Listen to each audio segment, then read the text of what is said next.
I kind of went against what they taught me when I was getting my real estate license. But they said, don't work with investors. A lot of people come out of training classes and they think, oh, I'm an investor. And they've got no money. They've never done a deal and they waste a lot of realtors' time. However, I can tell you that when you can find a legitimate investor that knows what they're doing, that could be a game changer for you. And that's one of the things that I did is I went and I found a couple of people that were successful at investing. And I took the time because I had a mentor. I understood not only the being a realtor side of things, but I understood the investor side of things. And so when you are a realtor trying to get investors to be your clients, and all you need is one or two of them, if they're doing a lot of transactions, you get one or two of them, you're set.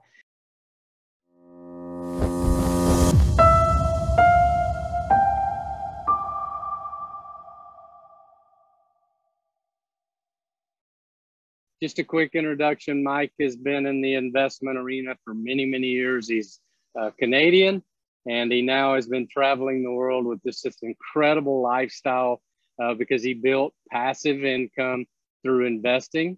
He once was a realtor, just like all of us, and knows all the ins and outs and the secrets and trades of all of that. And now he lives a passive income, and he coaches and trains agents all over the world on how to not only attract other investors as clients, but also to invest in real estate and start to begin to build, an investment portfolio and exit strategy. So super excited to have you here, Mike. It's great. It's great to be here. And I like your background there, by the way. I'm a little bit envious right now. So, well, I'm here in my home in Puerto Rico, and luckily it's not windy, so I can do this outside, which is about 1 in 20 days. Right here on this point of Puerto Rico, but it is a beautiful day. And so Mike, let's get into this, because I know there are agents right now that are watching this video and they're going, okay, what's this all about? Well, this is the LGI Investment Advantage. You head that up now for LGI, and we couldn't have a better point person for that. Lots of great strategies. But before we do that, let's rewind a little bit and go back to your early days and when you first got started into real estate. Tell everyone how you got into real estate, what attracted you, and maybe just talk a little bit about the hurdles of getting started. Absolutely. Well, that's actually rewinding a lot, but back in the day, I never really aspired to be a real estate investor. It never really was on my radar. And I remember, as a matter of fact, I was in the middle of grade 12. I had no idea what I wanted to be when I grew up. And my parents always were drilling into my head, Mike, you got to be a doctor or lawyer, doctor or lawyer. That's all I ever heard was doctor, lawyer. And because I had no idea what I wanted to do, because I was scared of blood, doctor was off the table. So by default, I decided I'm going to go get a degree in law. And I actually went and got my first degree. And with that came a whole bunch of student loans. And I decided, you know what, before I go back and get my second degree, I want to get these things paid off. And so I got a job at the phone company because a good friend of mine, his mother was a manager there. And, back in those days, it was government run, it was union, and it paid really well. While I was there, I actually bought my first home to live in. I had to be a little bit creative because I didn't have a down payment. And shortly after I moved into my residence, my mortgage broker called me up and says, hey, Mike, if you want, you're making good money, your credit's good. If you want, I can help you get a second property. And back then I remember thinking to myself, I'm a single guy. Why do I want or need a second property? That seemed like the weirdest. That was some great advice. That's awesome. That was some great advice. And I recommend all your realtors that maybe you do that. Once you learn how to be an investor, for example, that you go back to some of your clients, have the capital to do it, and you can get yourself a lot more business. But we'll talk about that a little later. But so anyway, he encouraged me. And like I said, at first I go, why would I want another property? That seemed like the weirdest thing ever. And he goes, well, Mike, you buy it, you put a tenant in place, they're paying your mortgage for you. And then, 25, 30 years down the road, this thing's paid off and that's your retirement. And I go, okay, well, that kind of makes sense. So I didn't really know anything about investing. So I just, the due diligence I knew was I wanted to buy a pretty home that was close to where I live, so it'd be really easy to collect rent. And that's what I did. I went and bought the second property. Still at this point, I never really thought of myself as a real estate investor. I was still a guy at the phone company trying to pay off his student loans so he could go back to university. And Anyway, as luck would have it, around 2.5 years later, after I bought these 2 properties, the market just took off. And all of a sudden I was sitting on a pretty good chunk of equity, a lot of money, especially for me back in those days, being an ex-starving university student. And I promptly did what anybody in their mid-20s would do. And I called up my parents and said, listen, that lawyer thing, that was your dream for me. That's not my dream. I'm not going back to university. I'm a real estate investor now. And then I quit. Yeah. And then I quit at the phone company, which don't do that. Don't quit your job after your first real estate deal, because what I learned was you don't qualify for mortgages anymore. I kind of learned that a little bit late, because when I called up my mortgage friend, buddy, he goes, oh, well, you quit your job. Well, I can't help you get a mortgage again. So that's what not to do. The hard knocks of real estate. Exactly. But I did make a fair bit of money on that first deal. But then, and my mother was driving me crazy. She says, Mike, go get that second degree, and so you have something to fall back on. And then, if you want to pursue real estate, at least you'll have that under your belt. You'll have that degree done. I said, Mom, don't worry. I've got this. Don't worry. And then what did I do? My next deal, I went and lost almost all of what I made, because I didn't really know what I was doing. I got really lucky. The first deal was strictly by luck. It had nothing to do with me being smart. But of course, being at that age in my mid-20s, my ego kind of got the best of me, and I thought I was God's gift to real estate investing, and I knew how to win the lottery, and I thought I could duplicate it. The biggest difference was on the first deal, like it was a buy and hold, and I was going to hold it for 25, 30 years. I never knew to even sell it. And then all of a sudden, when I saw what it was worth, it's like, yeah, I want that money. And so I sold the goose that laid the golden egg. And once I quit my job, though, I didn't really know where my next paycheck was coming from. So I thought, oh, well, how difficult could flipping be? Well, flipping and buying and holding are two very different things. And anyway, I really got a nice lesson from the universe that made me a lot more humble. And I didn't think I was God's gift to real estate anymore. However, I couldn't go tell my mom she was right. It's like, yeah, I should have got that second degree. I couldn't go tell her she was right. It was it was very difficult, especially at that time, at that age. Of course, you're 20 years old, right? Well, yeah, it's pretty hard to tell her. Pride. There's no way you can't tell your parents they were right about anything at that age. So, that's right. So then I actually hired a mentor and learned how to do this stuff properly. And I wish I could say everything was just a straight, upward trajectory. There's been definitely some ups and downs along the way, but that was 32 years ago. And now, my teams and we've done thousands of transactions, and it just kind of grew. I never really had this massive game plan at the beginning, but I can tell you that, at one point I got my real estate license because I wanted access to the MLS. Which it helped me. It was good to have that access for doing comparables and stuff like that. But the other thing that it did, and I kind of went against what they taught me when I was getting my real estate license, they I don't know if they still do that, but they said don't work with investors, and work with end buyers. Don't work with investors, because they see a lot of people come out of training classes and they think, oh, I'm an investor. They've got no money. They've never done a deal, and they waste a lot of realtors' time. However, I can tell you that when you can find a legitimate investor that knows what they're doing, that could be a game changer for you. And that's one of the things that I did is I went and I found a couple of people that were successful at investing. And I took the time, because I had a mentor. I understood not only the being a realtor side of things, but I understood the investor side of things. And so when you are a realtor trying to get investors to be your clients, and all you need is one or two of them. If they're doing a lot of transactions, you get one or two of them, you're set. And but anyway, because I could speak their language, they wanted to work with me. If I just went there and did my typical realtor spiel, hey, I can get you the MLS to automatically send you new listings. Well, successful investors don't have time to scour through hundreds of listings to try to find that needle in a haystack. If you can actually go and figure out what they're looking for and actually do a little bit of legwork, or maybe hire somebody, put somebody on your team to go and scour the MLS to find these properties that make sense, or maybe you get a pocket listing that's not on the MLS.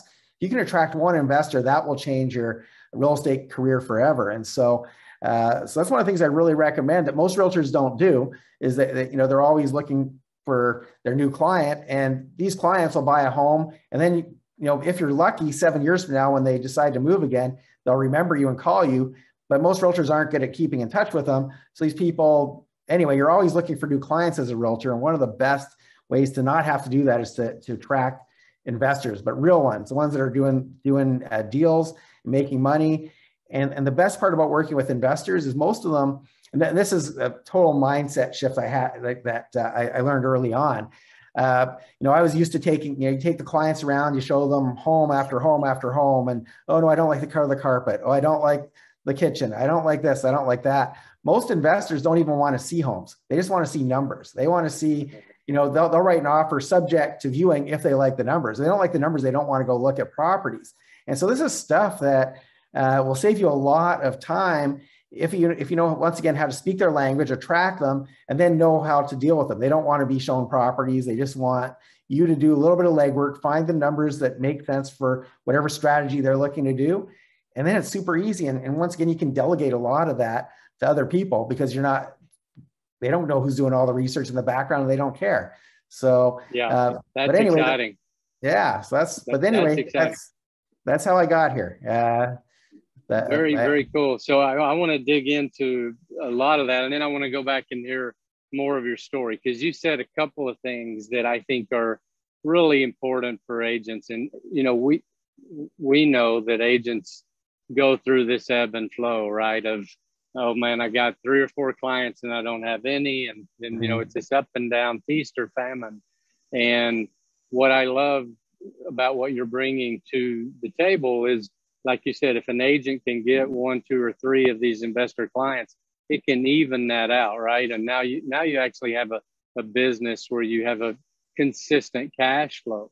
And I think that's critical. And you were talking about speaking the language, in order to, because let's face it, not all agents have the skill set to be able to go out and talk to or provide the investor what they're looking for, without giving away all your secrets, because I know there's hundreds of them.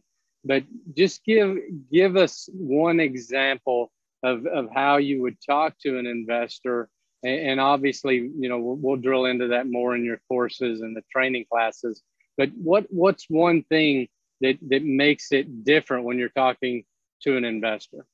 Well, when you're talking to an investor, it all really comes down to numbers, and those numbers will vary depending on what type of investor it is. If you get somebody who says, hey, I want to buy a bunch of rental properties, they're going to analyze a deal a lot differently than somebody who says, hey, I want to go flip homes. And so one, you need to know how to analyze the deals and what the numbers should look like. You need to really have a good conversation with your investor, find out what they're looking for. Because if you keep providing them with crap, if you're sending them all these random listings, or you're showing them property and it's like, yeah, this is a great one, and they think it sucks, they're going to stop dealing with you because they're going to say, this guy doesn't know what he's doing. He's not a good fit for me. So you really need to drill down, figure out what their strategy is. But even better, here's one of the things that I did that I learned from my mortgage broker. Just like he told me, hey, Mike, if you want, I can help you get another property. That was not even on my radar. Well, I'd go to some of my clients that were buying their homes and saying, hey, well, instead of paying all cash, why don't you put 20% down or 25% down, get a mortgage, and then use that extra capital. I'll show you how to turn that money into more money. So I actually created investors that are people that they were kind of like me. It wasn't on their radar. They weren't looking to be investors. But once I showed them, hey, I've got this plan for you, I can show you how to do it. Of course, who's going to say no to that? And so I created some of the investors, and I didn't have that bipolar realtor experience where, like you said, feast and famine. It was always feast, because I had 3 or 4 people doing deals consistently, and I didn't really need to look for more. And the only reason I stopped doing that is I started to, as I got more and more capital, it's like, hey, I want to do this more for myself instead of just helping other people. I started to do it for myself in addition. And eventually that became my main focus. But I think a lot of realtors leave a lot of money on the table. One, because they're trained, don't work with investors. I say, do work with investors and train your clients that are in a position to do so to become investors, and everything will change for you. And it's a win for them too. So, but you need to learn how to do that. You can't just say, hey, I'm going to help you flip homes. Well, if you put them in one bad deal, that's not just the end of them working with you. Yeah, you're done. And so you have to do it properly. Boy, I love that, because to me, it's what we coach at LGI. It's a mindset. And now you're just talking about a totally different mindset as you're going to investors or potential investors. And now all of a sudden, every client is a potential future investor. right? I mean, who doesn't want to make more money and invest in real estate? I don't know anyone that doesn't, right? It's just they don't know how to do it, or they're not connected with the right people. And that's beautiful, because that's what we're doing is teaching people how to connect with us and then connect with those investors. So I'm a more experienced agent, and but I've never worked with investors before. And, I'm doing pretty good. I'm selling 10, 20 million a year, making a pretty good living. What would you say to that agent, and why should they consider working with investors other than, what you just said? Well, there's a couple of things. One is it's less time consuming, because like I said, they're not making an emotional decision. You're not showing them properties all day long. You're not driving them around. You're not having to go and always be chasing down and trying to find new clients. If you can work with the same people consistently, and you're making the money and they're making you money, it just becomes symbiotic, and it becomes rinse and repeat. You just keep doing it over and over. And it's just really simple, because a lot of that stuff, like I said, you can delegate to other people, and you don't necessarily have to be doing all the legwork. And so to me, it's much more, I think when you're showing emotional buyers on how to buy, when they're buying their principal residence, one, they want to look at a lot of stuff. It is very emotional. It's very stressful as a realtor, because you're doing a lot of, you're wasting a lot of time. And I remember when I was a realtor, showing people around for months. And then one day you call them up and say, hey, do you want to go look at some homes this weekend? Oh, well, we went into this brand new home, and we bought a home through the builder, and you spent months working with them. With investors, if you're making the money and you speak the same language as them, they're not going to go somewhere else. They don't want to train another realtor. They don't want to, they become very loyal to you. And especially if you're the person who inspired them to become an investor in the first place, they're not going anywhere. And so it saves you a lot of time. The other reason why you want to learn how to do this stuff, though, is you're going to find, you're going to go to some listing appointments, for example. You're going to realize that, hey, well, taking the listing, putting it on the MLS, that's one tool. But there's a whole lot of other tools you can have in your tool belt if you understand how investors work. That's more of a win for them, and you can also make a lot more money yourself doing it that way. And so it's just always good to have more ammunition, more ways to, when you go into a listing appointment, if you say, hey, well, I can give you option A, B, C, or D, that's a lot different than your competitor says, yeah, I can put you on the MLS, and here's what price we should go at. So absolutely. You'll close a lot more listings. Yeah. And some of the properties you won't even take as listings. You'll actually do it. You can sometimes flip them, or there's a number of different strategies depending on the property and the deal that make a lot more sense for you and them than putting it on the MLS. And what I hear you saying, Mike, is when you go in that listing appointment, because you have all of those different arrows in your quiver, so to speak, you're speaking from a different level of confidence. And so when you have that level of confidence, even if they end up listing it the traditional way, they're a lot more likely to use you as the agent. So you're probably going to win more business, even the old-fashioned way, only because they're going to recognize you as the expert. Exactly. And then the other really cool thing was, I could legitimately I sent out a lot of marketing materials saying I have cash buyers. Well, a lot of my investors did have cash, because instead of putting it in their principal residence, they kept it available to go and do other types of real estate deals. And so when you do that, that gets you in a lot of doors. And you say, and people always say, oh, well, sure you do. And, I would say, I'd say, hey, you know what, just give me a couple of days. I'll start bringing people through. And of course, my people are always loyal to me, so I don't worry. Right. Even if I didn't have it under contract, I knew my people were always loyal to me, because they didn't want to, they didn't want me to stop finding them deals.